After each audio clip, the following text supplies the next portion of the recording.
আসসালামু আলাইকুম বন্ধুরা। আমরা অনেকেই রোজা রাখি ইনশাআল্লাহ। এই রমজান মাস আমরা কম বেশি সবাই রোজা রাখি। তো আমাদের মধ্যে অনেক কিছু ভুল রয়েছে যা আমি আজকে বলবো। যে আমরা যখন সেহরি খাই, সেহরি খাওয়ার সময় আমরা কি করি, যখন আমাদের সময় কম পড়ে যায় তখন আমরা কি করি, আমরা বলি যারা মানে পুরানো যুগের যারা মানুষ আছে, যারা বয়স্ক মানুষ আছে, তারা বলে কি যে দরজা বন্ধ করলে খাওয়া যায়, দরজা বন্ধ করে মানে সেহরি খাওয়া যায়। কিন্তু এটা কিন্তু হাদিসের মধ্যে নাই।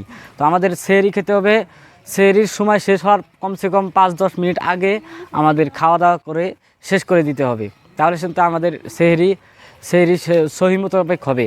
আর যদি আমরা বেলা ওঠা পর্যন্ত খাইতেই থাকি, যদি খাইয়েই থাকি আর বলি যে খাওয়া এখনো হয় নাই, আর মনে করেন আর বেলা ওঠা পর্যন্ত আমরা বলবো যে দরজা বন্ধ করে খাওয়া যায়, এটা কিন্তু আসলে হাদিসে নাই। তো আমরা এই সব কাজ থেকে বিরত রাখবো, আর আমাদের রোজা যেন ভালোভাবে হয় আমরা সেই মোতাবেক চেষ্টা করবো ইনশাল্লাহ। আর আল্লাহ যেন আমাদের সবাইকে এই সহিভাবে রোজা নামাজ ভালোভাবে পড়ার তৌফিক দেয়, আর আমাদের যেন সকল রোজাকে কবুল ও মঞ্জুর করে নেয়।